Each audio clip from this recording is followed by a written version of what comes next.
Bakit mo naman binalik yung sando? Papansin ka rin eh. Pinakatago-tago ko nga yun, kinuha mo pa rin. Ano, may nakuha ka bang award nung binalik mo?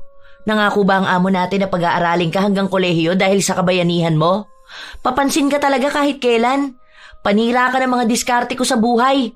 Hindi ka naman pinipilit na kumuha ng mga damit dahil alam kong wala kang maitutulong sa akin. Te, hindi mo ba narinig yung sabi niya? Yung damit na yun mahalaga sa kanya. Hindi lang yun basta sando na binili niya kung saan. Mas mahalaga yun kaysa sa presyo ng bili nun. Bigay sa kanya yun ng lola niya. Huling bigay sa kanya bago namatay. Ibig sabihin, sa tuwing suot niya yung damit na yun, pakiramdam niya yakap siya ng lola niya. Yan kasi ang hirap sa'yo eh. Hindi mo alam na yung simpleng damit lang, malaki na ang ibig sabihin nun para sa iba. Hindi yun dapat ninanakaw. Saka ayoko makonsensya. Baka bangungutin pa ako kaiisip na alam ko naman kung saan nakatago yung damit tapos hindi ko ibabalik sa tunay na may-ari dahil lang sa gusto mo. Sana naman tigilan mo na to. Matuto ka naman sana na hindi porket gusto mo ang damit nila, kukunin at aangkinin mo na. Bawat sinusuot nila may malaki ring parte ng pagkatao nila.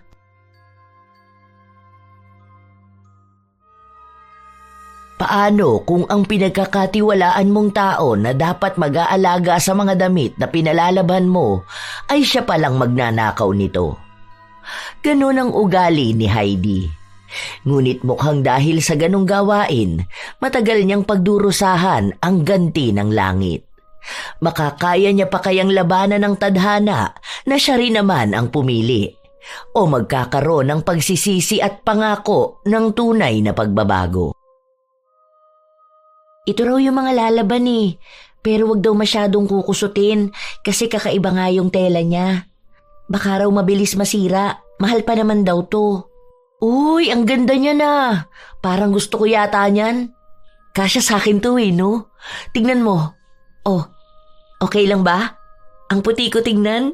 Uy, te, wag yan. Ito, tingnan mo talaga kapag wala na nagpalabas sa atin dahil palaging may nawawalang damit sa kanila. Ewan ko na lang kung may makakain pa tayo sa susunod. Hindi naman nila makikita, ano ka ba? Praning ka lang talaga. Paanong hindi? Mga kapitbahay lang natin sila. Huwag na yung ganyan, te. Nakakahiya pagbintangan na magnanakaw. Buti nga yung ibang nawawala ng damit na papalusutan mo pa. Paano na lang kung hindi na? Kawawa naman si nanay. Baka pati sila pag-isipan na magnanakaw. Kasambahay pa naman yun. Akin na yan. Huwag mong pagnasaan ang gamit ng iba. Takot ka naman masyado. Ang duwag mo. Paano kaya tayo niyan magkakaroon ng magandang damit? Sawa na ako rito sa mga suot nating mukhang basahan. Isang mapagpalang araw, Lola Telang. Sa tagal ko na pong nakikinig sa inyong channel, naiengganyo na rin po ako magbahagi ng sarili kong kwento. Tawagin niyo na lang po ako sa pangalang Heidi. Hindi ko po yan tunay na pangalan pero yan ang tawag sa akin sa probinsya namin sa Occidental Mindoro. Taong 2004 nagsimula ang kwento kong ito, Lola Telang. Nasa edad 24 ako nung mga panahon na yon. Panganay sa 9 na magkakapatid. Mahirap ang buhay kaya hanggang grade 5 lang ang natapos ko. Ang nanay namin ay kasambahay habang ang tatay naman namin ay sumasama sa paggawa ng bahay. Bilang panganay, obligado akong tumulong sa pamilya namin. Kasama kong naglalabandera ang pangatlo kong kapatid na si Mau. Minsan, yung mga damit na pinapalaba ang dinadala sa amin. Sa likod ng maliit naming bahay, may poso na ginagamit namin kapag naglalaba kami. Minsan naman, kapag yung mga taong may kaya sa buhay, kami ang dumadayo sa kanila. Kapag ganun kasi may washing machine silang gamit, mas mabilis para sa amin. Ang isa sa masasabi kong kamalian kong nagagawa ay kapag may natitipuhan akong damit, kinukuha ko ito para maging akin na. Ginagamit ko kapag nasa loob lang ako ng bahay para kung sakali man hindi makita ng mga taong nawawala ng damit. Isang araw, habang nasa bahay kami nang isang nagpatawag sa amin para maglaba, pansin kong may magandang damit na nasa labahan. Tingnan mo to oh, di ba ganito yung nakita natin noon? Yung mahal na damit? Ang ganda ng tela.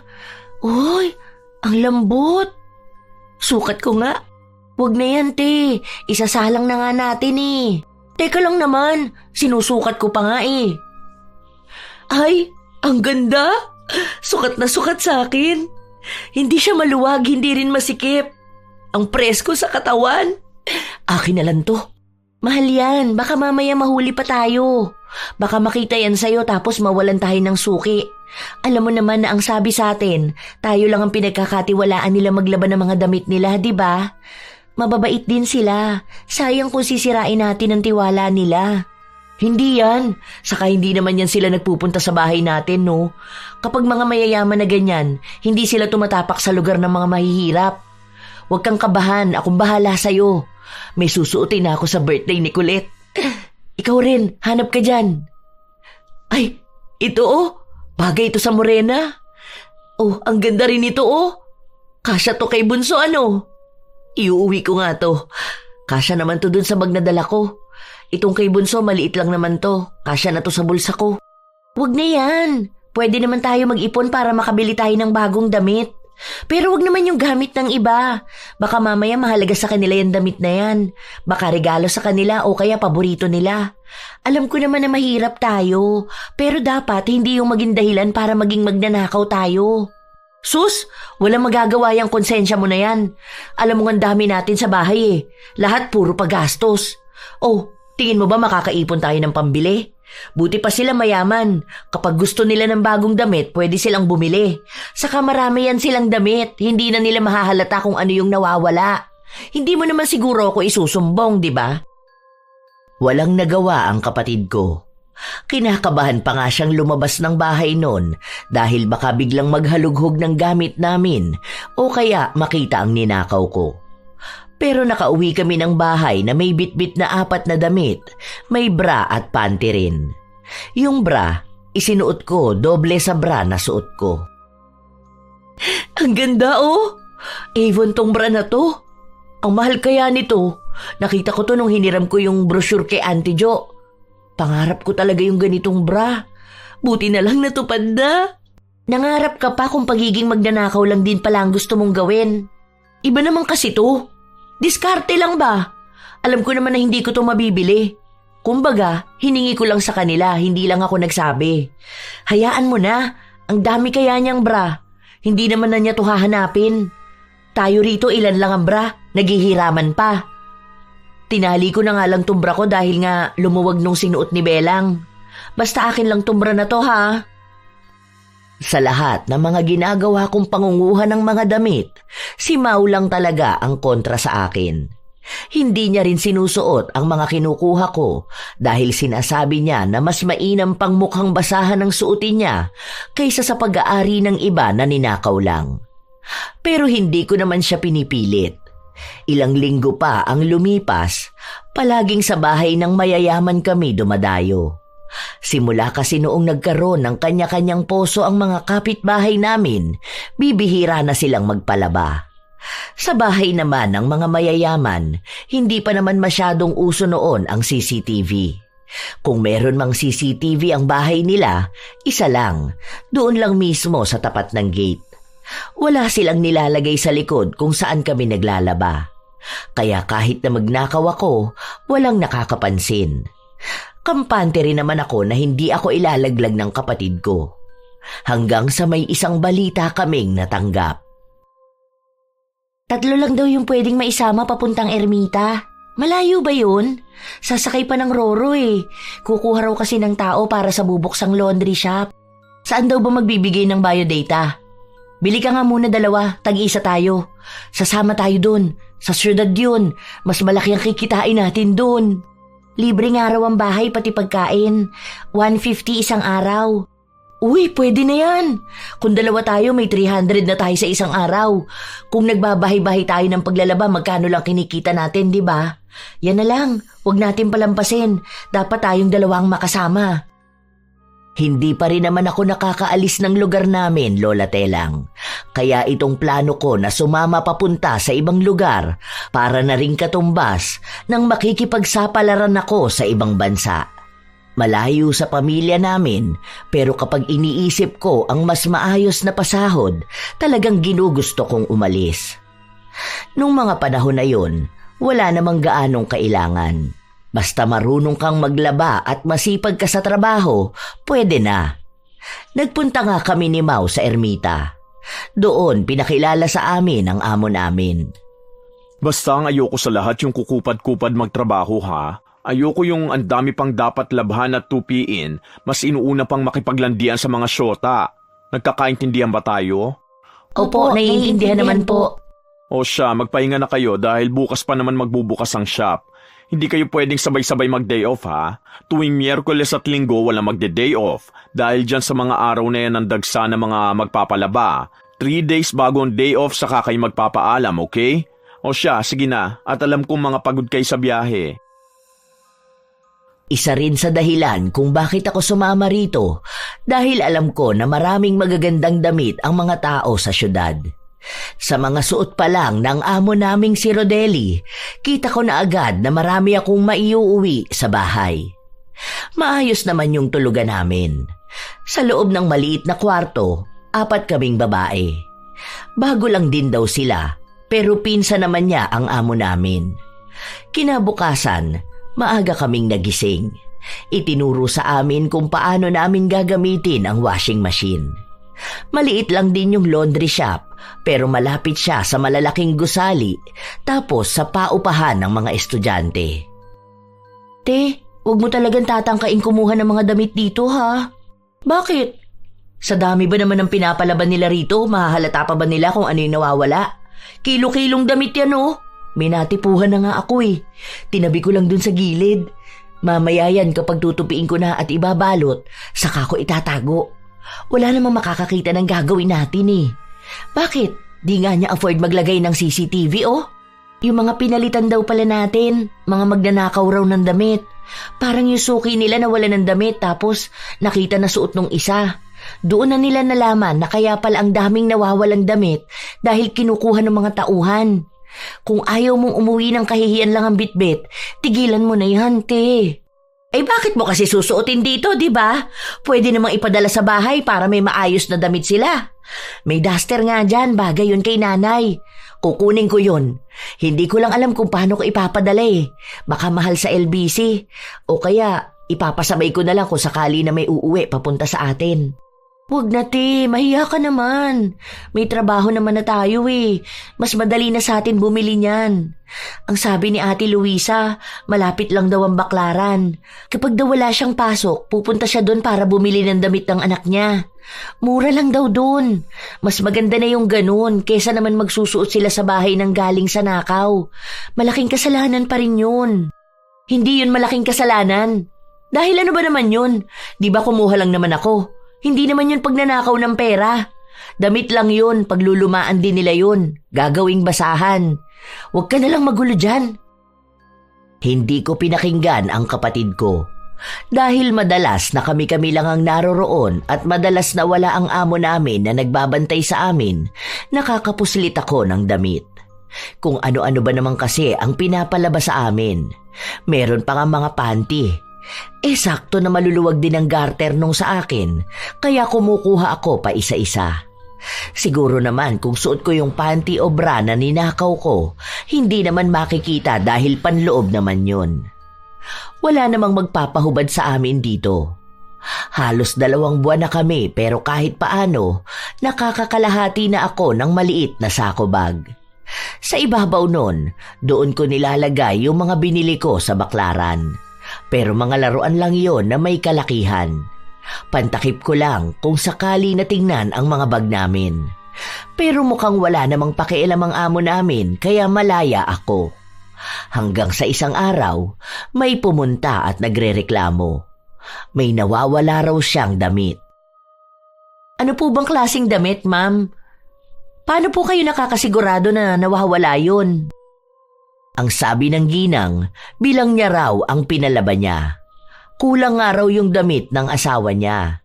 Kulay asul na damit at may maliit na burda sa harapan. Naalala ko yung itinabi kong damit. Nasa ilalim yon, sa lagayan ng mga sabon. Hindi ko pa nailalagay sa bag ko dahil nga andoon pa ang amo namin. Yung pinsa naman niya, Madalas na sumusunod sa akin dahil hanggang ngayon hindi pa rin masyadong gamay ang trabaho. Sigurado ba kayo na wala kayong naihalo sa damit ng ibang mga customer? Di ba ang sabi ko sa inyo, lagyan nyo ng label para hindi mawala ang mga damit? Yun naman po ang ginawa namin eh. Si Luisa po ang tagalagay nun. Kasi si Mau, siya naman ang nagsasalang ng mga damit. Ako naman ang nagtutupi at nagpapak. Ang sabi naman po ni Luisa, lahat naman daw yun. Wala naman daw siyang nakakaligtaan. Baka naman po hindi niya na ipalabas sa atin. Wala naman nagre-reklamo rito na may nawawala silang damit eh. Hanapin nyo nga dyan. Di ba ang sabi ko sa inyo na kapag may customer, bibilangin nyo sa harapan nila kung ilan ang damit na pinapalaban nila? Gawain po yun ni Luisa. Nagpanggap na lang ako na naghahanap ako ng damit. Pinakita ko yung mga lagayan ng mga damit na hindi pa nalalabhan.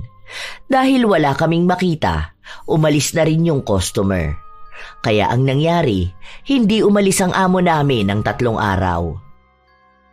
Malapit na ang day off ko, bigla akong kinabahan na baka kapag wala ako, makita yung damit na itinago ko. Minsan pa naman nagbibilang ang amo namin ng mga sabon.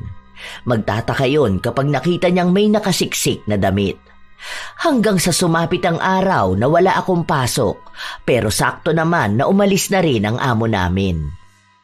Mau, alam mo yung doon sa gilid ng mga sabon? Yung sa pinakasulok may damit doon. Mamaya kunin mo yun tapos pagbalik mo rito sa taas bigay mo sa akin. Ha? Ano yun? Huwag mo sabihin yun yung damit na hinahanap ng babae. Ate naman, pinapahamak mo talaga yung trabaho natin. Ang bait na nga ng amo natin eh. Kung mahuhuli tayo at babalik sa atin, magkano na naman ang sahod natin nun sa isang araw? Swerte na kapag may 150 tayo. Gusto ko na nga rito dahil kahit paano magaan ang trabaho. Hinaan mo kaya boses mo. Alam mo naman si Luisa, yung tenga niyan akala mo may antena. Ang bilis makasagap. Dali na, basta huwag ka lang papahuli para walang kaso. Kaya mo na yan. Alam ko na nag-aalangan ng kapatid kong bitbitin ang damit, pero nagawa naman niya. Ilang linggo pa ang nakalipas, umalis sa trabaho ang isa naming kasama galing sa probinsya. May sakit kasi ang anak niya, kaya kailangan na niyang umuwi. 3 na lang kaming naiwan sa laundry shop, pero dahil masipag at mabilis naman ako magtrabaho, ang sabi ng amo namin, kahit hindi na lang muna siya kukuha ng bago, magdadagdag na lang siya ng sahod para pwede naming gawin ang trabahong inalisan ng isa naming kasama. Ate, ano yung ginagawa mo? Bakit balot na balot naman yung sako bag mo? Ipapadala ko to sa bahay para hindi mabuksan.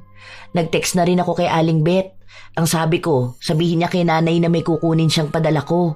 Andito pa naman yung mga damit. Ipapauwi mo talaga yan sa bahay? Ipapagamit mo sa kanila yung mga ninakaw mo lang? Nakakatakot yan. Baka mamaya may sakit pala yung nakuhanan mo ng damit, di ba? Parang ang mangyayari niyan, madadamay din pati yung mga tao sa bahay. Wala yan, dahil nilabang ko naman yan. Ano bang gusto mo? Wala silang masuot na maayos? Huwag ka na dyan puro kontra. Mas mabuti pa, bukas kapag break time mo, pumunta ka ng M. Luwilier, magpadala ka ng pera sa bahay. Huwag mong kontrahin yung mga ginagawa ko, para sa pamilya natin yon. Noong mga panahon na yon, Lola Telang, nawili ako sa pagkuha ng mga damit. Kasi ang dali lang gawin. Isang damit sa kada may magpapalaba. Minsan wala akong kinukuha dahil ang papangit ng damit nila. Minsan naman binabalik ko rin yung damit kapag naisuot ko na. O kaya kapag gusto ko ng kapalit na damit, nilalagay ko sa ibang nagpapalaba. Wala naman silang reklamo. Ganon ang ginawa ko ng ilang buwan, hanggang sa nakapag-ipon ako ng damit na ipapadala sa bahay. Kapag puno na ang sako bag, pinapadala ko na ito. Dahil magaganda ang mga damit, sinabi ko rin kay nanay na ibenta niya para dagdag kita. Wala namang makakakita noon dahil malayo at nung panahon na yon wala namang social media. Isang araw, bigla ang dumating ang amo namin. Sa gulat ko, nabitawan ko pa yung damit na ipupuslit ko dapat. Ano yan? Bakit yan ang bitbit mo? Ano po to? Ipapalaba ko ulit kasi may naiwan naman siya. Hindi ata matanggal kaya bala ko patakan ng kalamansi. Kung ayaw matanggal, baka hindi yan madadaan sa ganyan. Huwag na kayong gumawa ng extra work. Alam naman yan ng mga nagpapalaba eh. Kung sobrang dumi at kailangang ibabad at malalang kusutan, hindi na natin trabaho yan dito. Baka po kasi magreklamo sila eh. Eh di sabihin nyo na hindi naman lahat naman siya natatanggal ng washing machine. Isoli mo na yan doon. Hayaan mo na yan. Munti ka na akong mahuli noon, Lola Telang. Kabado rin talaga ako, pero mabuti na lang naniwala siya sa palusot ko. Sa ilan pang araw na lumipas, nanatili lang sa shop ang amo namin. Hindi ko alam kung kailan siya aalis, pero gusto ko talagang umalis na siya. Ang dami kong nakikitang damit, tapos hindi ko man lang makuha dahil minsan nakatayo siya sa gilid namin. Para bang nagmamasid sa trabahong ginagawa namin. Isang gabi, bago kami matulog, lumabas muna kami ng kapatid ko para bumili ng pwedeng kainin. Hindi pa kasi kami dinadalaw ng antok. Tingnan mo yon, yung babae na naka-t-shirt na may malaking print sa likod. Ang ganda, di ba? Pinalabas sa atin yan. Kursunada ko nga eh. Kasi kita ko bagay yan kay Kakay. Ang kaso lang, andyan pa kasi si Sir kaya hindi ko makuha. Kinakabahan ako. Buti naman nakakaramdam ka ng kaba. Huwag mo na kasing pag-interesan yung mga damit niya. Hayaan mo na sila. Tingnan mo nga, sinusuot at ginagamit nila oh. Kahit na ba? Bakit? Sa bahay ba natin hindi nila yan magagamit? Saka pinagbebenta ko si nanay ng mga damit doon. Ang gaganda nga raw kaya nauubos agad. Binibili ng mga kapitbahay natin. Medyo mahal din naman pasabay nun pero ayos lang din kasi bawinan nila may kinita pa. O diba ang talino ko? Kung nag-aral lang ako baka pwede ako maging negosyante. Negosyante na puro panlalamang ang ginagawa? Wala kang ang puhunan kundi ka pa lang ng muka. Kukuha ka ng gamit ng iba tapos yun ang gagamitin mo sa negosyo mo. Alam mo, kung ganyan ang gagawin mo, ewan ko kung hindi ka talaga tamaan ng karma. Ilang taon ka na naniniwala ka pa rin sa karma. Hindi yan totoo, no? Kung yung mga masasamang tao hindi nakakarma eh. Paano mo naman nasabi na hindi sila nakakarma? Eh hindi mo naman nakikita ang pang-araw-araw nilang buhay. Yung mga taong kinakarma, malamang hindi naman nila yun ipagsisigawan sa mga tao. O kaya, pwedeng ang karma nila, mismong sarili nila, na hindi sila makapagbago. Basta, kung ako sa'yo, magbago ka na lang. Pagiging magnanakaw pa rin yung ginagawa mo. May panlalamang pa rin sa kapwa. Hindi kita pakikinggan. Basta ang alam ko, okay lang to. Saka simpleng damit lang naman ang nawawala sa kanila eh. Yung mga mayayaman na yan, kaya nilang bumili kahit na ilang damit pa ang gusto nila. Kaya yung isang damit na nawawala sa kanila, pwede nilang palitan ng 3 pa. Wala ka talagang konsensya, ate. Kinabukasan, habang maayos kaming nagtatrabaho, may pumunta sa shop at may hinahanap na damit. Ang amo namin ang una niyang kinausap. Ang akala ko ay simpleng bagay lang yung nawawala. Hindi ko rin naman alam kung ano yon dahil sa dami ng pumapasok sa shop. Hindi ko naman sila kabisado lahat. Kahit nga yung mga damit na kinukuha ko, hindi ko na rin matandaan. Basta ang alam ko lang, kapag maganda ang damit, kinukuha ko. May nakita ba kayo na sando raw na damit pero nakakabit na yung parang bra sa loob? Floral daw yon tapos kulay white. Wala po ako matandaan, sir. Ang dami namin dito nilalaban na sando. Basta kung ano po yung label na binigay sa akin, yun lang din naman ang pinagsasama-sama ko sa lalagyan. Umiiyak sa akin dahil nga regalo daw yun sa kanya ng lola niya bago namatay. Kaya mahalaga daw talaga sa kanyang damit na yun. Check nyo nga maigi dyan, baka nandyan lang yun. Isa-isahin nyo. Tapos yung isang basket doon na parang wala mga kasama, check nyo maigi. Kawawa naman to oh. Ito po ba yun, sir? Nakita ko po to kanina dun sa gilid ng washing. Baka nahulog ko po. Sorry po. Oo, yan yata yun. Teka lang, ipapakita ko. Agad na kinuha ng amo namin ang damit na binigay ng kapatid ko.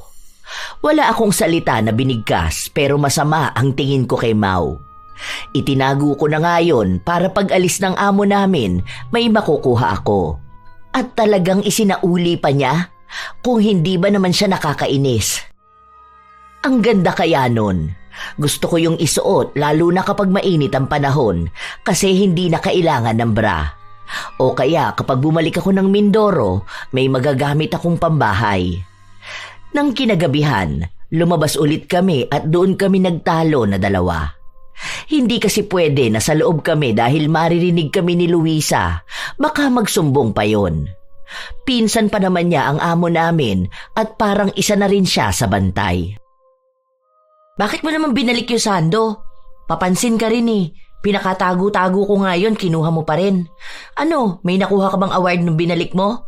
Nangako ba ang amo natin na pag-aaralin ka hanggang kolehiyo dahil sa kabayanihan mo? Papansin ka talaga kahit kailan.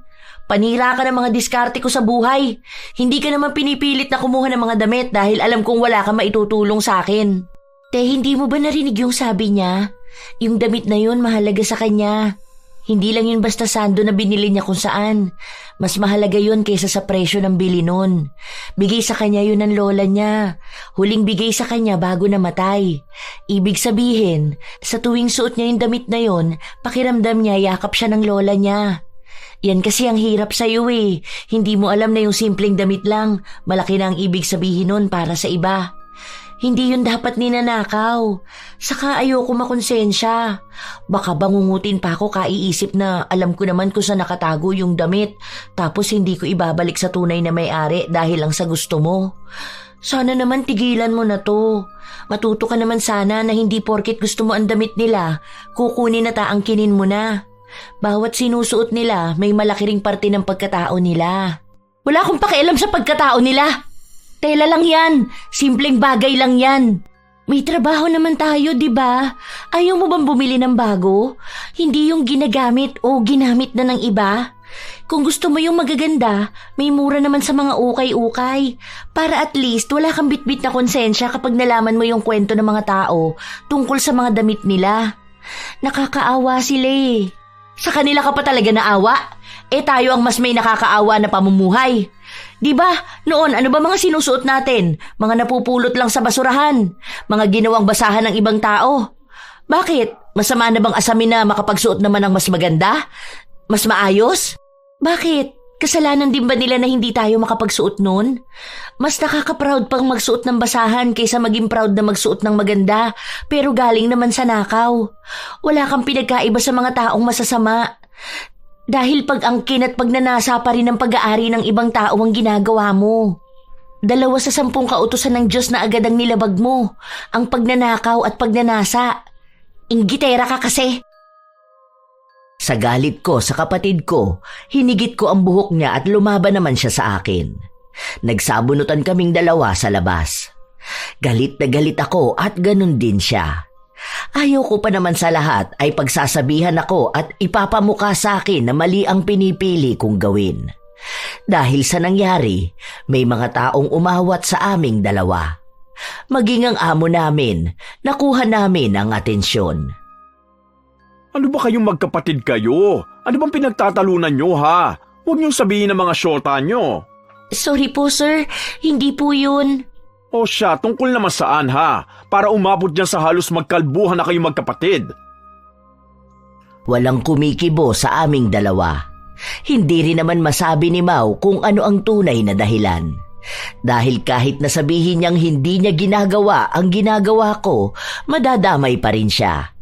Mawawalan kaming 2 ng trabaho at baka umuwi pa kami sa Mindoro. Parehas pa naman kaming walang alam dito sa syudad. Aber, wala magsasalita sa inyong 2? Kung wala naman pala kayong pinag-aawayan, huwag kayong maghilahan ng anit ha? Tapos sa tapat pa talaga ng laundry shop, ayoko ng pampamala sa negosyo ko. Itong dahilan kaya ayoko sanang kumuha ng magkapatid eh. Pinakiusap lang kayo sa akin. Sa susunod na makita kong nag-aaway kayo na baka makaapekto sa negosyo ko, mapipilitan akong tanggalin kayo sa trabaho. Kahit na magagaling at masisipag kayo. Sorry po talaga sir, hindi na po namin uulitin. Matapos nun ay iniwan na nila kaming 2 ni Mau. Kahit na paano ay bumaba ang tensyon sa aming magkapatid. Hindi muna kami nagkibo ang 2. Dahil baka kapag may nagsalita ay mauwi na naman sa pag-aaway. Hanggang sa kinabukasan, hindi pa rin kami nagkibuan. Hindi na ako makapagtago ng damit dahil kapag nakikita ni Mau, sinasadya niyang ipalagay kung kanino ba dapat ito. Hindi ko siya makompronta dahil nagpapalamig pa sa naging awayan namin. Baka bigla rin kaming tanggalin. Hanggang sa sumapit ang isang araw, may mga kasama ang amo namin na 3 lalaki. Yung isang kamera dito sa counter nakatutok. Tapos isa sa may pinto para makita sinong papasok at sinong lalabas. Tapos isa rito. Gusto kong tanaw sana dito sa pwesto ni Heidi hanggang sa washing machine. Kaya ba? Magpapalagay po kayo ng CCTV, sir? Mahal po yan ah. May nakuha akong installment. Try ko lang. Payo kasi sa akin ng mga kaibigan ko na magpalagay nga raw ng CCTV. Kasi laganap ngayon ang robbery. Nakakatakot kaya? Yung friend ko dun sa may Sampaloc, pinasok yung computer shop nila. Aba wala pa namang guard dito. Baka mamaya biglang pasukin to. Mas okay na yan kahit na mahal ang pagpapakabit. Basta maging safe lang. Doon na nagsimula ang aking pangamba. Dahil kapag may CCTV na kami, ibig sabihin ay hindi na ako pwedeng basta magsuksok ng damit na nanakawin ko. Mas madali akong mahuhuli. Kaya kailangan kong umisip ng ibang paraan. Habang nagtatrabaho ako, nakatingin ako sa mga kamera. Tinitingnan ko rin kung saan lang ito nakatutok. Limitado lang naman ang kamera pero kailangan ko pa ring mag-ingat para hindi ako mahuli. Ano ba yan? Yung hindi hagip ng kamera dun sa pwesto ni Luisa. Paano naman ako niyan? Ang dami pa naman itong balak kong kunin. Ano ate? Baka naman hindi ka pa magpaawat niyan. Kita mo ba? May mga kamera na oh. Kapag nakuhanan ka lang dyan, naku, alam mong tapos ka na. Masaya ka pa ngayon? Di ba dapat nga tinutulungan mo ko para naman may maibigay tayo sa bahay? Baka paraan na rin yan para magbago ka. Pinapakita sa'yo na kapag tinuloy mo pa yung ginagawa mo, baka kung ano na lang talaga mangyari sa'yo. Kapag nalaman pa naman na magnanakaw ka ng damit, hindi ka na patatawarin. Wala na rin pagkakataong ibibigay sa'yo.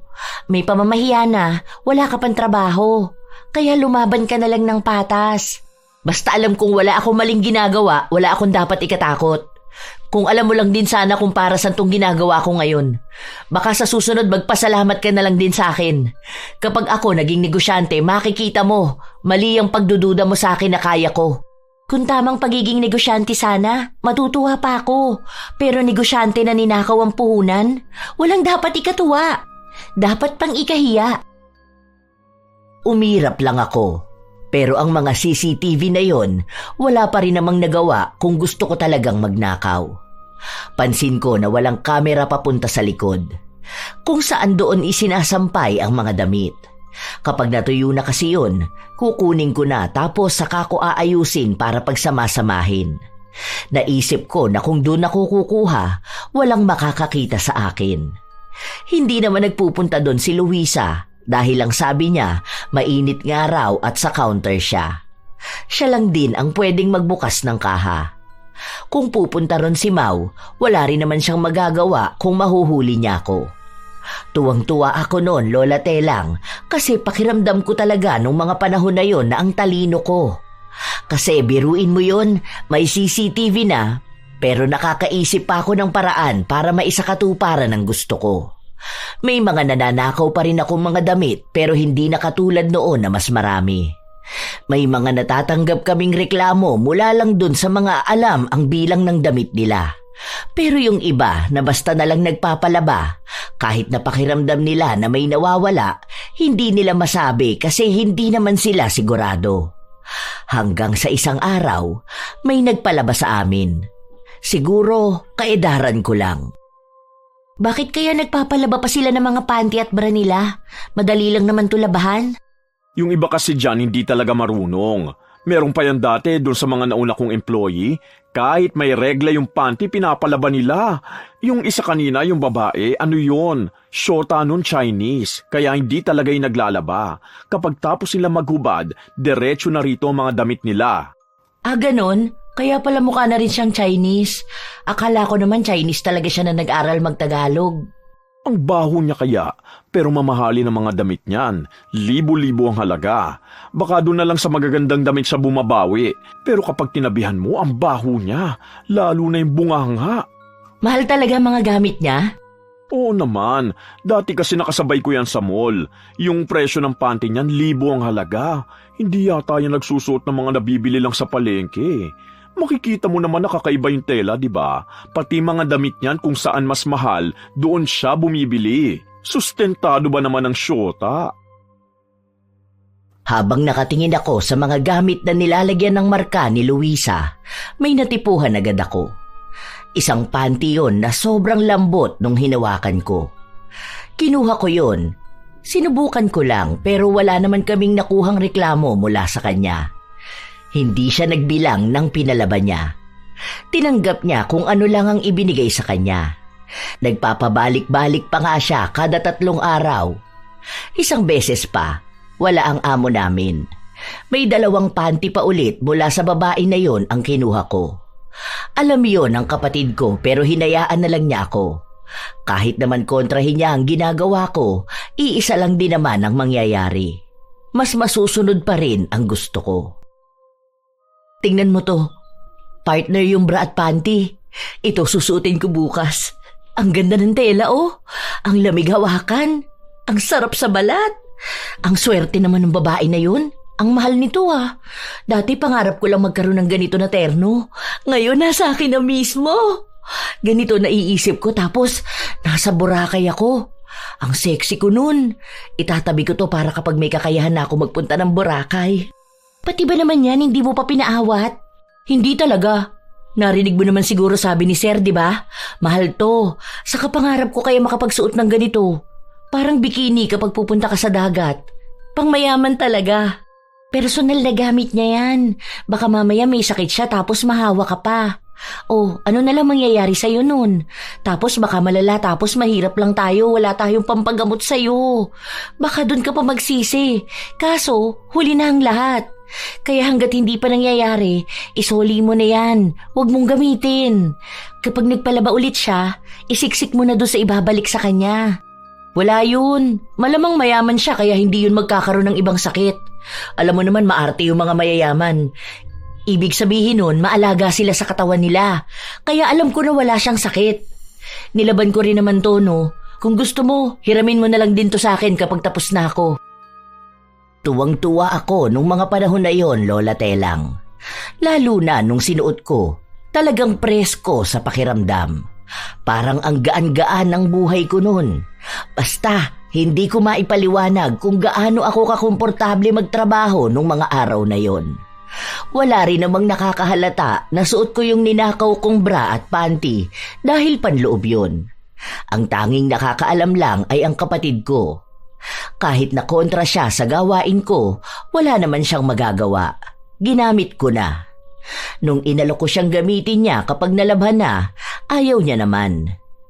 Ang mga panty niya, yung iba itinatali na lang para hindi mahulog. Nagbibigay ako sa kanya nung mga nakuha ko, ayaw tanggapin. Bumalik na naman pala siya? Ay, parang gusto ko yung kulay red na yun. Kukunin ko nga yan. Gusto ko tong suot ko ngayon. Kung alam mo lang talaga, parang ang ganda-ganda ko. Ganon yung pakiramdam.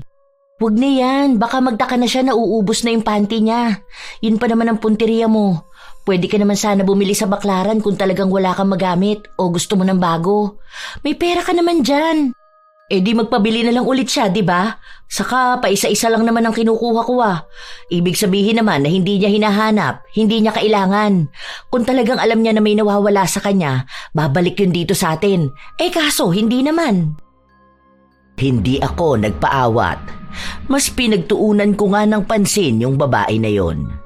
Magaganda rin yung mga damit niya pero hindi kasya sa akin dahil payat siya. Sobrang liit ng damit niya. Parang pambata. Kumuha rin naman ako pero ipapadala ko sa bahay. Ganong mga customer talaga ang gusto ko, Lola Telang. Yung basta lang nagpapalaba at walang pakialam kung ano yung binigay nila at matatanggap nila. Minsan kasi halata na sa customer kung mahigpit sila sa pinapalaba nila. Yung iba may listahan talaga kung anong damit ang dinala nila. Kung anong kulay kasama sa listahan nila. Yun ang mga hindi ko kinukuhanan dahil alam kong mga palaaway sila na susugod bigla para hanapin ang damit nila. Akala ko nung una, Lola Telang, maayos ang lahat hanggang sa dumating na ang araw na talagang hindi ko makakalimutan kahit na kailan. Habang nagtatrabaho ako, nakaramdam ako ng kakaiba sa pribadong parte ng katawan ko. Sobrang kate. Talagang hindi ko mapigilan na kamutin. Nagpunta ako sa banyo. Ang akala ko madadaan lang sa hugas, pero hindi. Talagang nakadikit sa balat ang kate. Naantala ang trabaho ko dahil pabalik-balik ako sa banyo. Magbabanyo ka na naman? Kababalik mo lang ah. Tambak na yung tutupiin mo ate. Yung isa dyan kukunin na raw ngayon. Babalikan nila mamayang hapon. Kaya nga dapat madaliin na to eh. Huwag ka muna maging tamad te. Baka mamaya mataranta ka na naman kapag binalikan yan. Ang dami pang kailangang ibalot. Natupi ko na nga yung iba dyan eh. Ano ba? Masama ba timpla ng tiyan mo? Mamaya na yan. Tumabi ka nga muna. Ang kati talaga, grabe. Hindi ko mapigilan. Tabi dyan. Ano ba? Nakaharang pa talaga. Umabot hanggang gabi ang kati na yon. Nagkaroon din ng butlig-butlig na talagang napakakate. Naghugas naman na ako at nagpalit ng panty pero walang nagbago. Hindi ako makatulog ng maayos kakakamot. Dahil sa taas ng higaan ko natutulog ang kapatid ko, hindi ko alam na nauuga ko pala siya sa tuwing matindi ang pagkamot ko. Sinabi niya lang yun sa akin kinabukasan. Ang likot mo naman, te. Hindi ako nakatulog maayos. Nagugulat ako, akala ko lumilindol. Ano ba talaga nangyayari sa'yo? Hindi ka makatulog, dinamay mo pa ako. Ang sakit tuloy ng ulo ko. Hindi ko alam eh. Basta, ang kati dito sa baba ko. Grabe talaga. Aray ko. Hindi ko mapigilang kamutin. Ay, eto na naman siya. Ay, sugat-sugat na to eh. Ano ba yan? Ang kati talaga. Maghugas ka kaya? Naghugas na nga ako eh. Sinabon-sabon ko pa nga. Maghugas ka ng maligamgam. Baka nagkaroon ka ng rashes. May panty liner ka bang suot? Baka naiirita kaya huwag ka na muna magsuot nun. Hindi naman ako nagsusuot niyan kapag wala akong period. Iba ngayon, talagang sobrang kate. Tapos kapag naguhugas ako, parang may nakakapa ako na parang maliit na butlig. Tapos, yun yung as in super makate. Ang hirap tiisin. Parang kamay ko na yung kusang kumakamot. Baka naman mali ang pag-aahit mo. Pwede rin na ganun yun. O kaya, baka patubo na. Hindi rin eh. Basta kakaiba. Iba yung kati niya, ang hirap pigilan na kamutin. Lahat na yata ginawa ko. Hindi pa rin nawala ang pangangati. Umupo na ako sa planggana na may mainit na tubig. Hindi naman nawawala yung maliliit na butlig. Hindi ko rin naman kaya magpunta sa doktor dahil wala naman akong pera. Inaabot yun ng ilang linggo. Basta pagramdam ko na makati na, dapat laging may nakahanda na mainit na tubig. Wala akong pakialam kung mapaso ako dahil kahit paano doon nababawasan ang kate. Kaya talagang laging puno ang termos. Sakto nun na 2 ang termos namin. Isang gabi, kasasarado lang ng shop, muli na namang umatake ang sobrang kate sa ibaba ko. Ang kate! Ayoko na ng ganito. Hindi ko na talaga kinakaya, sobrang kate. Aw! Ang sakit naman kapag kinakamot ko. Kahit na wala naman na akong kuko, talagang masakit. Ay, tama na, utang na loob. Ang kati talaga. Buisit! Buisit! Baka naman nabati ka, ate. O kaya mga engkanto, ganun. O kaya mga kaluluwa na hindi matahimik. Meron ba nun dito sa Maynila? Alam ko niyan, doon lang yan sa atin may ganyan. Minsan nga kapag nakakarinig ako niyan, di pa ako naniniwala. Oo naman, alam ko meron niyang ganyan, di ba Ate Luisa? Parang kahit naman sa ang lugar merong mga ganyan. May narinig pa nga ako, 2 customer, parang may natuwa raw sa apo niya na engkanto. Parang kahit matataas ang building dito, naniniwala pa rin ang mga tao sa mga nilalang nakasama natin dito sa mundo, pero hindi natin nakikita. Sumang-ayon si Luisa. Ang sabi niya, kahit na lumaki siya sa Maynila, may paniniwala pa rin silang ganon. Wala naman akong kilala na albularyo dito kaya nag-text ako noon sa pinsan ko na nasa probinsya. Nakiusap ako sa kanya na baka pwedeng ipatawas niya ako. Baka kasi may nasanggi akong hindi nakikita. Naisip ko na rin nung nagtapon ako ng mainit na tubig. Yun nga raw ang lumabas sa tawas. Parang may kaluluwa ng babae na nagambala ko.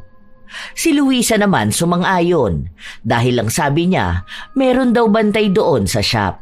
Ako, bilang hindi ko alam kung ano ba ang totoo, yun na lang din ang pinaniwalaan ko.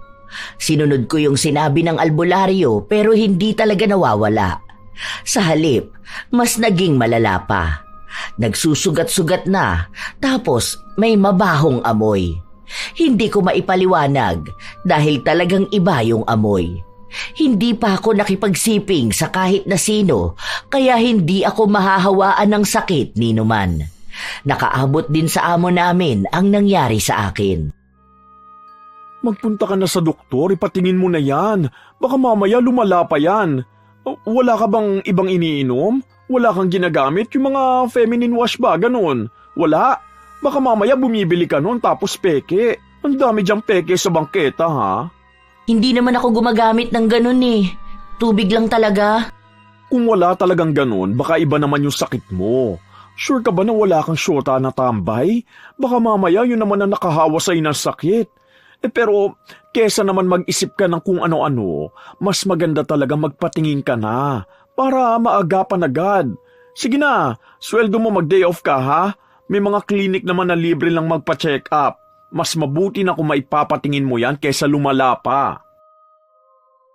Hindi ko na talaga alam ang gagawin ko noon, Lola Telang. Pero kahit na ganon, hindi pa rin ako natigil sa pagnanakaw ng mga damit na natitipuhan ko.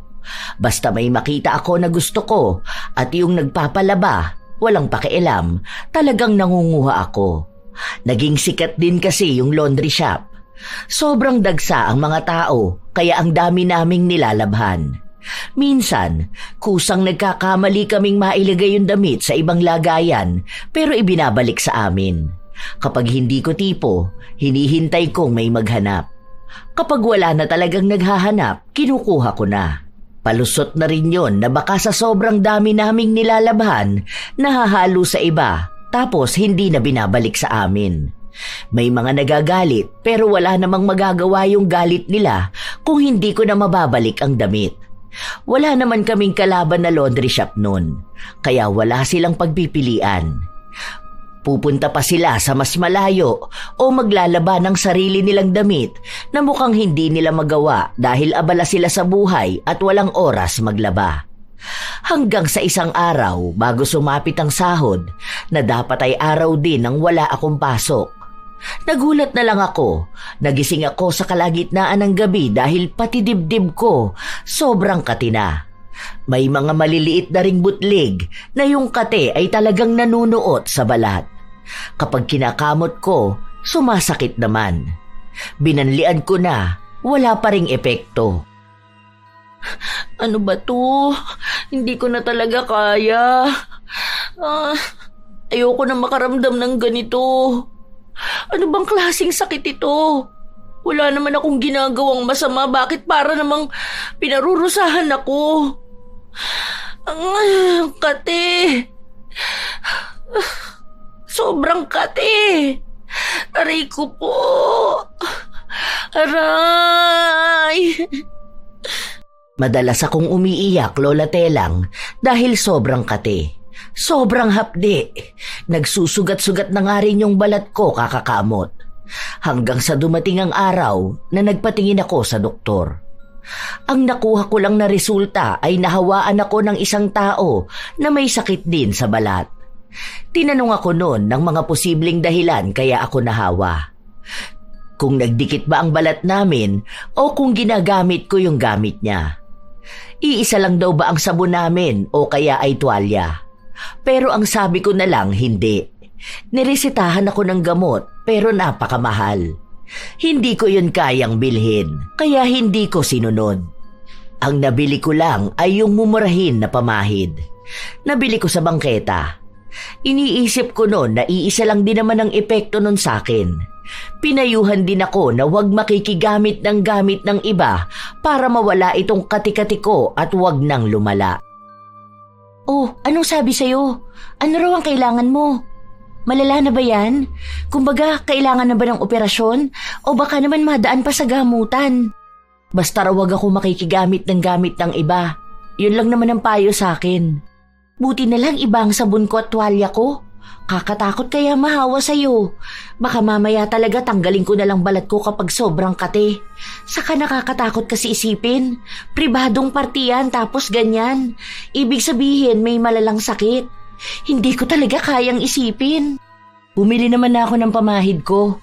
Gagaling na rin siguro ako nito. Tuloy lang ang buhay. Ganun talaga eh. Hindi naman magtatagal tong sakit ko. Hindi kaya nahawa ka ng sakit nung mga kinukuhanan mo ng damit? Panty nung babae na may Chinese? Sabi ko sa'yo baka mamaya may sakit yung babae na yun tapos nahawa ka pa. Sabi pa naman ni sir na ang baho nun. Kasi bayaran din daw yun kung sino-sinong lalaki ang nakakasama. Malamang kung sinuot mo yung panty niya, baka may mga bakterya na naiwan dun. Personal na gamit niya kasi yun Minsan pa nga kapag sinasalang ko yung mga panty niya, may nakikita ko na parang bagong hubad niya lang tapos may kulay green. Hindi ka kasi nakikinig sa akin Nalaban naman na yun. Ibig sabihin, malinis na. Nasabunan na yun, tapos mainit sa dryer. Siguro naman mamamatay yung mga bakterya. Baka may allergy lang ako. Bawal muna raw ako sa malalansa, ganun. Hindi muna ako kakain ng sardinas o kaya itlog. Iiwasan ko muna yung mga ganun. Tingnan mo, kapag naiwasan ko yung mga ganun, gagaling din ako. Allergy? Lumaki ka sa hirap tapos magkakaroon ka nun? Kahit na nilabhan mo, may bakterya na hindi namamatay sa paglalaba lang. Kaya nga hindi ka dapat nagsusuot kung hindi sayo. Ayan tuloy ang napapala mo. Karma na yan. Kaya tigil mo na yung pagnanakaw mo. Pati sakit nanakaw mo tuloy. Hindi nga kasi tutungkol doon. Ang kulit mo naman Ikaw pa talaga yung nainis, te. Ikaw na nga ang pinagsasabihan ko. Totoo naman na nakuha mo yan kasi magnanakaw ka. Sisingilin ka na ng karma. Akala mo kasi porket damit lang kinuha mo, hindi ka na pwedeng matawag na makasalanang tao. Oo, dahil alam ko naman na wala tong kinalaman sa ginagawa ko. Baka may kakaiba lang din akong sakit na ngayon lang nakita. Gagaling din naman ako. Saka imposible yung karma na yan, no? Hindi naman yan totoo. Gawa-gawa lang yan ng mga matatanda para paniwalain yung mga bata na may bawi ang langit kapag gumawa sila ng masama. Ay, ewan ko sa'yo. Matanda ka na, dapat alam mo na kung anong tama at mali. Kahit hindi tayo nakapag-aral, siguro naman may utak tayo para malaman kung anong ginagawa natin. Hindi naman natin pwedeng isisilang sa kahirapan. Kung mali, talagang mali. Hindi ko pinaniwalaan ang kapatid ko. Tuloy pa rin ako sa pangunguha ng mga damit, Lola Telang. Nagpapadala sa bahay kapag sapat na ang mga nakukuha ko. Hanggang sa tumatagal, parang palala ng palala ang sakit ko. Umabot pa sa punto na namamaho din ang sa ibaba ko. Dati ako lang yung nakakaamoy kapag nakikita kong may lumalabas na ibang kulay sa panty ko. Nalaman ko lang na iba yung amoy ko noong amo na namin ang nagsabi sa akin. Kapag sinasabi kasi ng kapatid ko, hindi ko siya pinaniniwalaan dahil ang pakiramdam ko, tinatakot niya lang ako. Magpa-check up ka kaya ulit. Baka may infection ka na. Hindi natin alam kung anong pwede mangyari kapag ganyan. Baka naman mali yung paghuhugas mo o kaya gumagamit ka ng kung ano-ano. Maayos ba yung andis mo? Hindi ba yan marumi o anuman? Ano? Maayos naman po. Hindi ko lang talaga alam kung ano nangyayari. May pinapainom na sa aking gamot pero hindi ko naman mabili dahil mahal. Bibihira lang ako uminom kasi nga tinitipid ko. Hindi pwedeng ganyan. Iba yung ayos Hindi lang siya basta malansa. Parang basta iwan ko. Nagiging kaamoy mo yung babaeng may syota na Chinese. Mas malala lang yung sa kanya kasi sumisingaw na sa katawan niya yung amoy. Kagagamit ng iba't ibang lalaki siguro para lang magkapera. Huwag naman sanang umabot sa ganun ang amoy mo. Baka kasi sa susunod mawalan ka na ng trabaho. Naawa ko sa'yo pero baka makahawa ka Puro pa naman kay babae tapos iisa lang ang banyo nyo. Paano kung uupo ka sa inidoro tapos uupo rin doon yung mga kasama mo? Nag-aalala rin ako sa kanila, no? Hindi naman natin matukoy kung nakakahawa ba yan basta-basta. Kung ikaw mismo hindi mo alam kung saan mo yan nakuha Hirap na ako noon nung mga panahon na yon, Lola Telang. Takot ako na baka nga lumala yung nangyayari sa akin. Paano kung hindi na ako gumaling? Doon lang din talaga pumasok sa utak ko ang pagsisisi. Pilit ko man sabihin na hindi totoo yung sinabi ng kapatid ko na baka nahawa ako, pero mukhang yun na nga ang nangyayari. Nahihiya na ako. Minsan, kapag nasa labas ako, kapag nakatingin sa akin ng mga tao, pakiramdam ko pinag-uusapan nila ang amoy ko. Baka kapag bumababa ako sa jeep, may magsasabi sa akin na ang baho ng amoy ko. Nawala na rin ako ng kumpiyansa sa sarili ko. Isang gabi, wala si Luisa, kaya kaming dalawa lang ng kapatid ko ang nasa kwarto. Talagang humagulgol ako ng iyak. Hindi ko alam kung gagaling pa ba ako. Ang bata ko pa para magkaroon ng kakaibang sakit. Bakit naman ganito? Bakit ako pa na hindi kayang gumasto sa gamutan? Ang hirap. Nangangamoy na, nangangati pa. Ayoko nang ganito lang ako. Kung nakinig ka kasi sa akin noon, ate, ang panty hindi yan ginagamit ng ibang tao. Sa'yo lang yun o sa kanya lang dapat. Hindi dahil sa gusto mo, sa maganda o sa mahal, gagamitin mo na kahit na hindi mo alam kung pwede ka bang mahawa sa kanila. Hindi mo alam kung anong sakit meron yung mga taong ninanakawan mo ng damit. Baka mamaya yung iba pala may an-an, may buni, o anong eksema sa katawan. Tapos ikaw na inggit ang pinairal, nagnakaw kaya nahawahan. Sa kasalanan mo rin naman yan tapos ngayon iiyak-iyak ka? Kung una pa lang di mo sinuot yung panty niya, sana wala kang iniisip na sakit. Alam mo na nga na mahirap lang tayo Malamang hindi natin kaya yung gamutan na kaya niya. Ang tigas kasi ng ulo mo. Huwag mo na akong pagalitan. Hindi ko naman talaga sinasadya Anong hindi? Sinadya mo yun, te. Iniisip ng utak mong nakawin at nagdesisyon kang suotin. Sabi sa'yo kapag karma talaga ang lumapit, talagang grabe ka magsisi. Tingnan mo ngayon, di ba? Oo na, ako na yung mali. Yan naman lagi mong pinapamukha sa akin Anong gagawin ko nito? Paano na ako? Malamang gamutin ang sarili mo at itigil ang pagiging magnanakaw mo. Itapon mo na yung mga ninakaw mo. Huwag mo na ibabalik sa kanila, baka sila naman ang mahawa sa'yo. Maawa ka na lang sa kanila. Sa susunod, huwag ka na ulit magnanasa ng hindi naman sa'yo. Para iwas ka sa ganyang problema. Sayang naman yun. Ang gaganda kaya ng mga yun. Ang sarap suotin nun Di sige, suotin mo na lang ulit. Bahala ka dyan. Sinayang mo oras ko. Sana natulog na lang ako. Total ayaw mo naman makinig sa akin. Di sige lang. Umiyak ka na lang kapag talagang huli na ang lahat. Yung hindi ka nagagaling. Yung hindi ka na makakapag-asawa dahil baka mandiri lang din sa'yo. Sige lang, maging magnanakaw ka lang palagi. Gulong-gulo pa rin ang utak ko nung mga panahon na yon, Lola Telang. Kasi naman, ang iniisip ko noon ay puro na lang panghihinayang. Paano ko naman pipigilan ang sarili kong hindi kumuha kung yung mga mata ko ay nagsasabi talaga na ang ganda nun at bagay sa akin o bagay sa mga kapatid ko? Pero pilit na pinapaalala sa akin ni Mau na kung gusto kong gumaling, magbago ako. Pero mas nanaig pa rin talaga sa akin ang pagiging magnanakaw. Kumukuha pa rin ako ng ibang gamit. Yung mga panty na gamit ko, tinapong ko na pero kumuha ako doon sa iba na mukhang walang sakit. Wala akong magagamit Pero mas lumala pa ang nangyari sa akin. Madalas na sumasakit na ang puson ko. Hindi na ako dinadatnan. Mas mabaho na yung lumalabas sa akin. Kahit na anong hugas ko, kahit bumili pa ako ng kung ano-ano, hindi na talaga ako gumaling.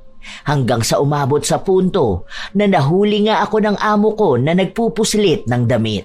Kitang-kita niya mismo kung paano ko ilagay sa bag ko ang mga damit. Hanggang sa hinalungkat niya ang gamit ko. Nakakita siya ng mga maliliit na damit. Walang hiya ka? Isa ka rin pala sa mga magnanakaw? Hindi ka man lang nahiya? Ang bait-bait ko pa naman sa'yo! Sorry po. Sorry. Kailangan ko lang talaga magpadala ng mga damit sa bahay. Isang beses lang naman yan, sir. Huwag mo naman ako tanggalin sa trabaho. Kailangan ng pamilya namin ng pera. Sige na po. Isang beses? Ano, Mau? Isang beses lang tong ginawa ng ate mo? Sorry po. Hindi po Ilang beses na po. Kaya hindi ko po kayo masisisi kung paaalisin niyo kami. Ilang beses ko na po siyang pinagsabihan pero ayaw niyang makinig sa akin. Isa pa po, isa rin sa hinala ko kaya siya nagkaganyan dahil nahawa na siya sa mga panty na ninanakaw niya dun sa babae na syota nung Chinese. Seryoso ka, Heidi? Ginagamit mo yung pinaggamitan ng iba? Hindi ka banlang ba ng diri?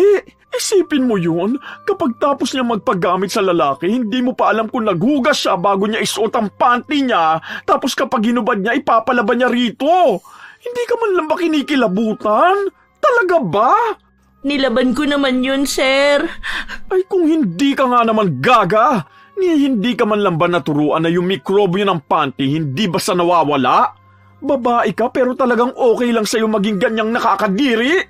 Ay, di ko kinakaya. Bukas na bukas, umalis na kayo rito. Ibibigay ko ang huling sahod nyo. Sir, huwag niyo naman po kaming alisan ng trabaho. Pangako po, hindi na po ako magnanakaw ulit. Nung pumasok kayo rito, alam nyo naman na ayaw ko sa lahat yung magnanakaw, di ba? Ganon ang ginawa ng mga nauna.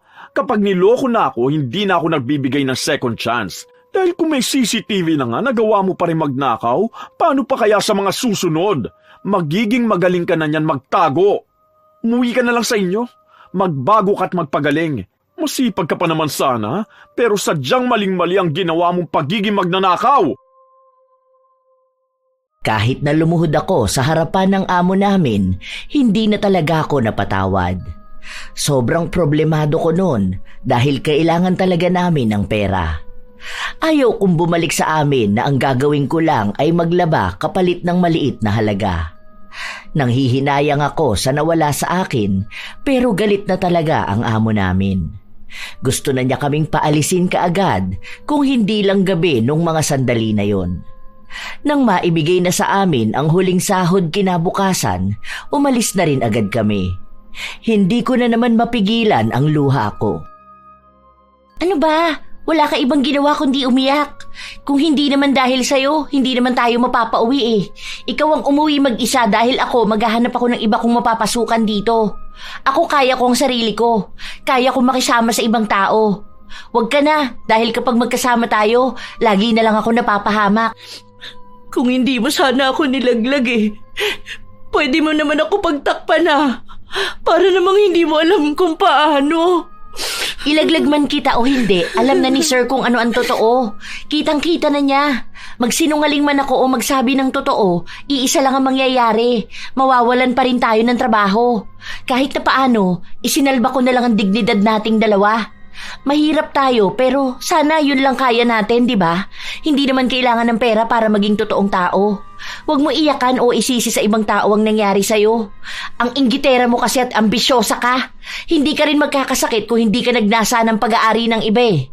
Ayan, pati yung hindi mo gusto nakuha mo. Ayoko na sumama sa'yo dahil baka mahawaan mo ko. Hindi ng sakit kundi ng karma mo. Sinubukan ko pang pigilan ng kapatid ko na umalis, pero iniwan niya talaga ako. Ako naman, wala na namang nagawa kundi ang umiyak. Umupo ako sa isang gilid habang iyak ng iyak. Nung mga panahon na yon, Lola Telang, hindi ko talaga matanggap sa sarili ko na may mali ako. Kasi iniisip ko na simple lang naman ang ginawa ko. Ganun na ba yun kalala para magkaroon ako ng karma? Na bakit ako lang? Bakit yung mga masasamang tao na mas malala pa ang ginawa sa akin? Bakit sila hindi magkaroon ng karma? Umabot pa nga hanggang kinabukasan, andoon lang ako, hinihintay ko kung magpapakita ba sa akin ang kapatid ko, pero hindi na. Wala akong kaalam-alam kung nasaan siya. Masyadong malawak ang Maynila. Saan ko naman siya hahanapin? Wala naman siyang cellphone noong mga panahon na yon. Ako lang ang meron.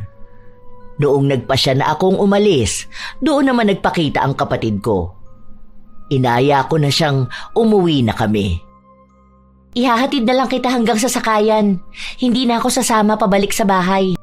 Bakit? Sige, kung ayaw mong bumalik, pwede naman tayo maghanap ng papasukan natin. Mahihirapan ka dahil dyan sa kalagayan mo. Hindi lahat ng amo dito kasing bait ni sir. Alam naman natin yun. Hindi lahat maiintindihan ng sitwasyon mo. Natatakot na rin ako na paano kung mahuli kang magnakaw? Anong pwede nilang gawin sa'yo?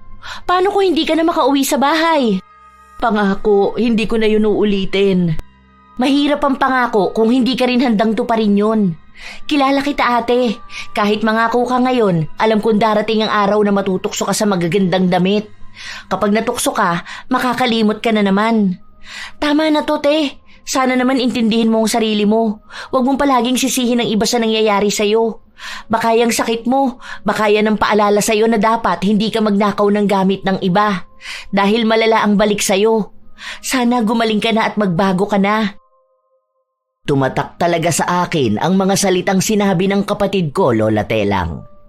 Mas matanda ako sa kanya, pero mas may utak pa siya sa akin. Hindi nga siya sumama pa uwi sa bahay. Wala kaming ibang komunikasyon, pero sa ulado naman niya ang numero ko. At kung darating ang araw na makakabili siya ng cellphone, pwede niya ulit akong kausapin. Alam ko na matatag ang kapatid ko. Mas magandang buhay ang nakaabang sa kanya. Habang nasa bahay ako, doon ako nagpapagaling. Kung ano-anong herbal na lang ang ginamit ko. Nagsumikap akong magtrabaho kahit na may sakit ako. Balik ako sa pagiging labandera. May laundry shop akong napasukan. Bagong bukas lang yon sa lugar namin. Maliit ang sahod kumpara noong nasa Maynila ako. Pero kahit na paano, maayos naman dahil may pagkukuhanan ako ng pera. Tama nga si Mau. Darating ang tukso sa akin. Nakakakita ako ng mga damit na gusto ko at naiisip ko na bagay sa akin. Pero sa pagkakataon na ito, hindi ako nagpatalo sa tukso. Ayaw ko nang maulit kung ano ba ang nangyari noon. Natuto na ako, Lola Telang. Ayaw kong bumalik sa sakit na naranasan ko noon. Halos 1 taon ang nakalipas, gumaling din ako. Pero may mga bakas pa rin ng nangyari sa nakaraan. May mga marka sa balat ko. Nawala ang amoy. Himala talaga na gumaling ako. Simula noon, naging maingat na ako. Naging maarte na rin sa paggamit ng hindi sa akin. 1 taon matapos kong maging maayos, bumalik ako ng Maynila para magtrabaho roon.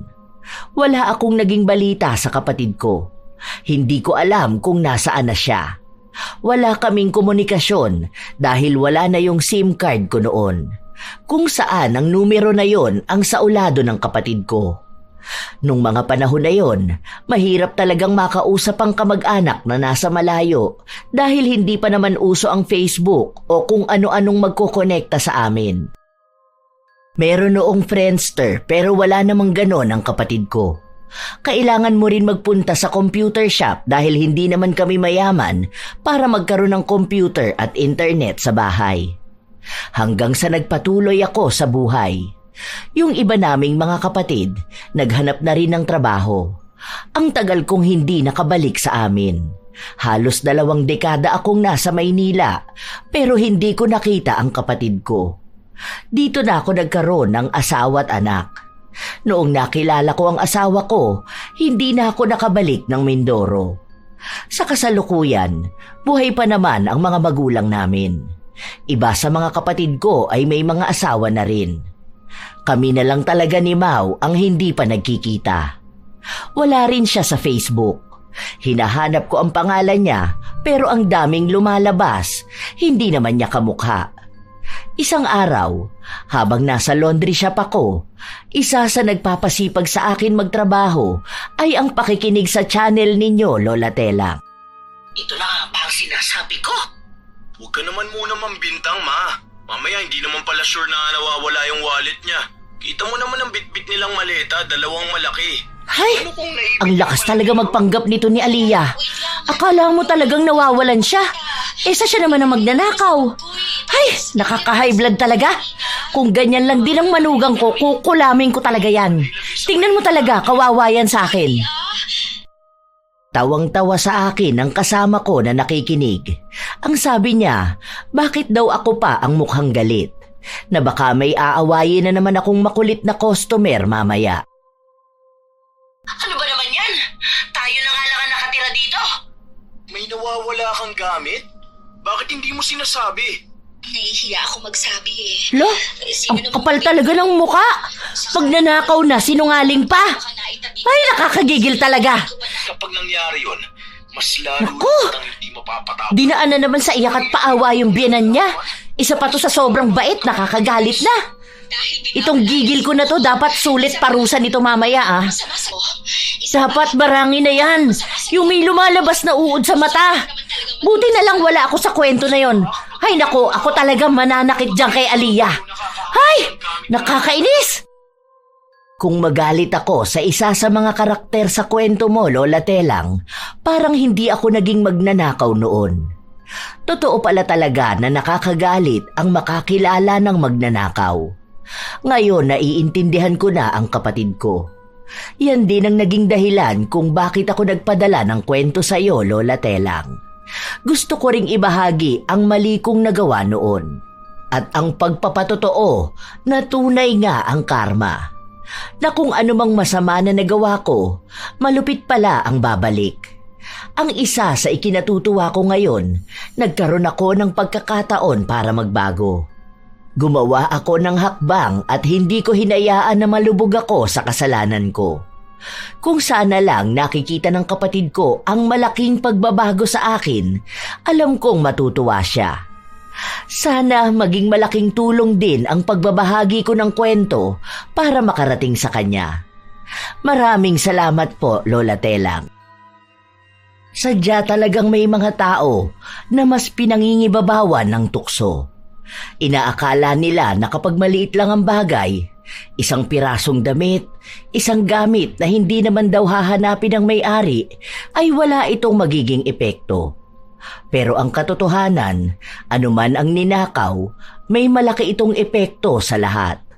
Ang pagnanakaw ay hindi sinusukat sa halaga ng kinuha, kundi sa kawalan ng respeto sa pagmamay-ari at sa pagkukulang ng isang tao sa sarili niyang prinsipyo. At sa isang trabaho gaya ng pagiging labandera, mas lalo itong mabigat. May tiwalang ibinibigay na kayang pahalagahan ang damit na gamit sa pang-araw-araw ng bawat pamilya. Kapag dinakaw ang tiwalang yun, hindi lang gamit ang nawawala, pati dangal at pangalan ay nasisira. Ang mga gawain na ganito, may katiyakang balik sa isang taong nagkasala. Hindi man agad-agad, dumarating pa rin sa paraang hindi inaasahan. Kaya mahalaga na maging tapat, lalo na sa mga sitwasyong may tiwala at responsibilidad. Ang maliit na tukso, kapag pinagbigyan, nagiging kasanayan.